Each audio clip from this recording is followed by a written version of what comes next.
Welcome to our weekly 3-minute therapy podcast. I'm Dr. Michael Edelstein, clinical psychologist and author, and I'm going to hand over the microphone to Mick Berry. Mick, take it away.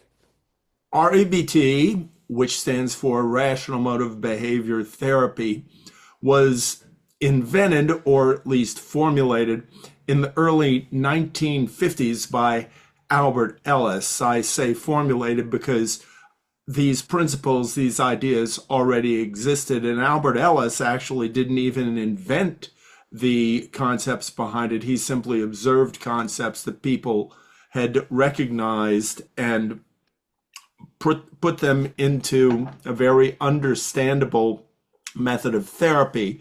Albert Ellis, prior to that, practiced Freudian psychoanalysis and found it incredibly ineffective.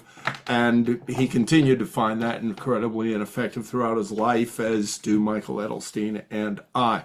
So rational motive behavior therapy, or REBT for short, recognizes that it is not the things that happen to us that cause us emotional upset. It is the way that we view them that makes us disturbed. And by disturbed, what we mean is having anxiety, depression, or anger, and especially rage. And it is the way we think which causes us to be disturbed. It is also the way we think which allows us to be mentally healthy. So rational motive therapy focuses on what is it that we can do with our thoughts that gives us mental health. And specifically, rational motive behavior therapy recognizes that it's the demands we place on our desires which cause us to be emotionally unhealthy. Cognitive therapy, cognitive behavior therapy came out of Albert Ellis's discoveries or formulations in the early 1950s. The original form of cognitive behavior therapy was rational therapy, which is what Albert Ellis called it in the early 50s. Then he added rational emotive therapy.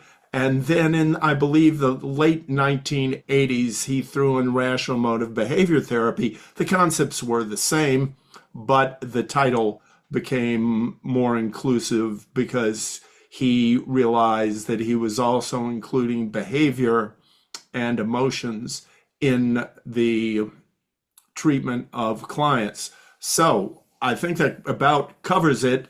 It is, according to Michael Edelstein and me, the most effective therapy that somebody can find, but for it to be effective, it needs to be applied effectively or accurately, which is why we offer the podcast here. Does that pretty much cover it, Michael? Yeah, that's very good. Just wanted to add a few small things, and that is, as you said, Albert Ellis formulated REBT, and he gives credit for some of his ideas to Stoicism, Buddhism, Alfred Adler, and Karen Horney. So he borrowed some of their ideas, put it all together, and came up with this formulation. Also, as you said, Mick, our emotions come from our thinking, but also our behaviors come from our thinking. So if you have disturbed emotions or self-defeating behaviors like addictions or procrastination, look to your thinking, and you can change your thinking. Also, as we'll discuss later on in this podcast, the kind of thinking that leads to emotional and behavioral problems are in the form of demands: must, shoulds, supposed tos, have tos. And there are three main demands. I must do well and get approval, or else I'm no good. Others must treat me well, or else they're no good. And my life must be easy, fair, and hassle-free, or else my life is horrible. And Mick, you wanted to apply REBT to passion, so why don't you take it on that? Yeah, I don't know if I'd say, well, I do apply it to my passions every day throughout the day. I wanted to mention that one of the ways REBT differs from behavioral therapy is that REBT recognizes there is a thinking component in there. I'm not sure behaviorists really put much attention on the thinking component. Right, I agree. Yeah, behaviorists tend to skip thinking. Yeah. However, REBT does use a behavioral approach at times by encouraging people to do the thing that they have emotional hangups about, as long as the thing is not physically dangerous. If somebody is afraid to jump off a bridge, REBT will not advocate, will go ahead and jump off the bridge. It might advocate walk on the bridge, but it wouldn't say go so far as to jump off the bridge. Anyway, REBT and passion. We have, when we disturb ourselves, there is always a desire behind the demand. Is that putting it correctly, Michael, to say there's a desire behind the demand?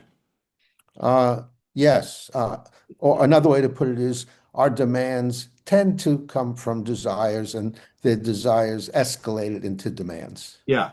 And the stronger our demand, the greater the tendency is to turn it into the greater our desire is, the greater the tendency is to turn it into a demand.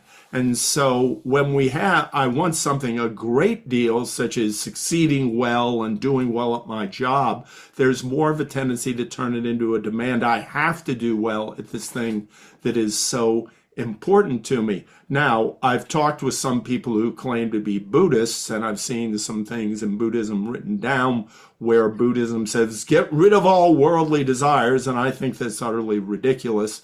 As you and I have talked about, you need to have worldly desires in order to stay alive. It's a good thing to eat. As I teach a lot of kids, and a 6-year-old in a lesson one time said, can't live without food or water. So even a 6-year-old knows you have to have the desire to drink and to eat. So REBT does not advocate to get rid of all worldly desires. And I've had some people who are Buddhists say, well, that isn't what Buddhism says. However, I find that the terms of Buddhism are vague and not concrete. REBT makes it crystal clear. Keep your desire, get rid of your demand. So I wanted to talk about REBT and passion because I find... Before you go on to that, I just want to comment on something you said, and that is when Buddhism says get rid of all worldly desires, that's a contradiction because they're expressing a desire that you get rid of all worldly desires. Yeah,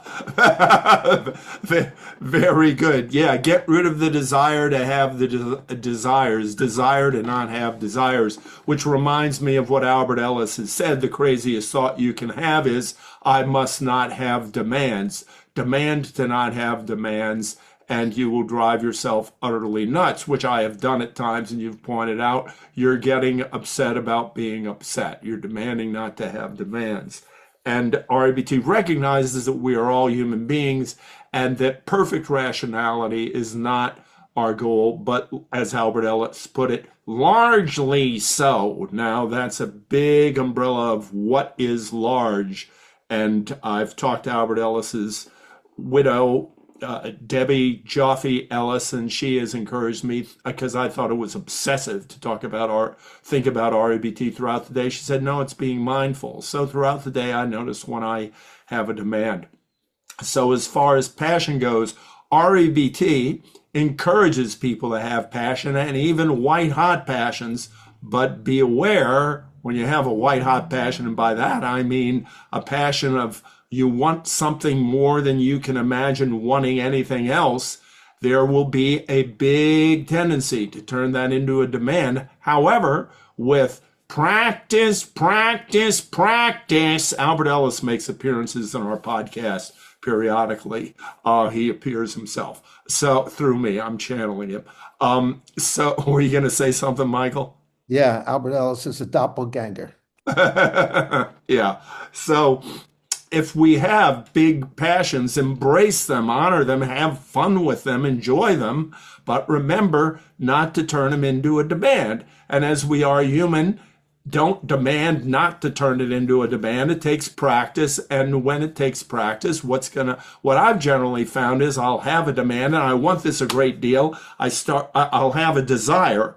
I want this a great deal, or I'll have a demand and I want it a great deal. But then I recognize, oh, I'm demanding this to happen. Let me focus on the fact I don't have to have this. I can simply desire it a great deal. I can desire it more than I can imagine wanting anything at all, but I still don't have to demand it. And then I'll make a demand and well, hold on, I don't have to have it, but I still want it. Keep the desire, keep the passion, get rid of the demand, practice, and don't be afraid if you turn it into a demand and you feel anxious for a few moments. It's not the end of the world. Remember, you don't have to have it. You can calm down and enjoy yourself. I perform a lot. I do stand-up comedy. I act. I play music. And while I'm on stage, I can tell a joke or think that this particular lick that I'm playing on drums has to work. And while I'm on stage, I'll tell myself it doesn't have to work, and I'll do it and blow it. Oh, well, that didn't have to happen. It's still acceptable. The song doesn't have to end. I can keep going. This is something that musicians, I think, find all the time.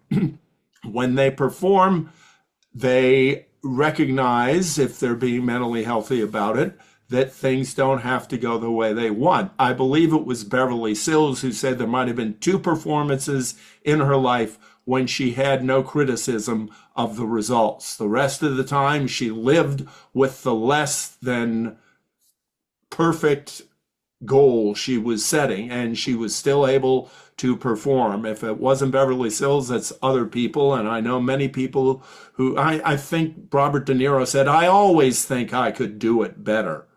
But with that, I think what he's implying is he doesn't have to reach his goals. He can live with less than great results that he was aiming for and still enjoy himself and still want to have a great time acting. I remember just a good example of passion in A Few Good Men. Rob Reiner was directing it, and Jack Nicholson was working with him. And he shot his scene, and then other people were shooting their scene off him. The camera was focused on them, and he kept giving it his all to give them something to act off of. And after a couple of takes, Rob Reiner said to him, Jack, you don't need to go so far. And he said, Rob, you gotta understand, I love to act. So he was getting to explore his passion. So remember, passion is a wonderful thing, and we don't have to achieve our passions, but they make life great fun. In fact, I think they make it about as much fun as I can imagine. Anything else, Michael? Yeah, passion is a strong emotion, as you're illustrating and pointing out, and it motivates creativity, drive, perseverance, and but as you're saying, Mick, don't escalate those into demands or must, such as I must succeed at what I'm doing, or I have to be recognized, or else I'm no good, or I must not have hassles or difficulty in working on things. And also a negative side of passion is when it turns into what's sometimes called workaholism. You're so passionate about something, you lose sleep, and which will eventually erode your performance or what you're trying to accomplish. Mick? Yeah, well, and as far as workaholism, I think there's probably a demand in that. Okay. Now, when you said don't demand, I think it could be more useful to say try not to demand, because we probably will inevitably throw demands in there, and so correct the demands when we have a strong passion when it comes up. And I wanted to give an example. There was one time where I was quite infatuated with a particular woman, and I wanted to have her be my girlfriend. It ended up not working out, but I remember telling myself, employing REBT, God, I want this more than I can possibly imagine wanting anything. And I was able to tell myself, it doesn't matter how much I want something. I can want something more than I've ever imagined wanting anything in my life, and I still don't have to have it. And as emotionally painful and emotionally disappointing as it is not to have this thing, if I don't have it, I can still be determined to accept my life and accept myself and accept her. All three things are acceptable. Me, other people, and the world, no matter how much I want something. And even if I don't get it and never can have it, I can still accept the world. That is within my control. Getting the things I want are not 100% within my control. But what is mostly in my control is that I can accept myself, other people, and the world. Now, I wouldn't say it's 100% in my control because I'm a fallible human being, but I can practice to make it largely within my control and get better and better at it. So I would encourage people to have their passions, pursue their passions, and remember that as we have a tendency to turn them into demands, to keep the desire, keep the passion, and rip apart the demand. As Albert Ellis said, we rip apart ideas and not people, including ourselves. So we can vigorously, passionately, rigorously rip apart the demand. We can passionately rip apart the demand, and we can passionately apply REBT to our lives. Okay, very good. And great summary. And my summary along the same lines is strive for goals. That's rational, but making them into absolutes is not. So thanks, Mick, for a great podcast here. Thanks, Chris Rossini, our tech engineer. Comment below if you have thoughts or questions. Give us a like or a thumbs up. Suggest subjects that you'd like us to discuss. Volunteer if you'd like to be a guest to discuss anything under the sun. Again, I'm Dr. Michael Edelstein, clinical psychologist and author, and I'm here with Mick Berry. And passionately subscribe to the 3-Minute Therapy podcast. To do what, Mick? And I thought of one last thing to say. It's in the E section of the exercise where we have applied passion in the effective new belief. So as I mentioned there, we can passionately apply REBT, passionately apply rational thinking, so we will stay on the rational side of life.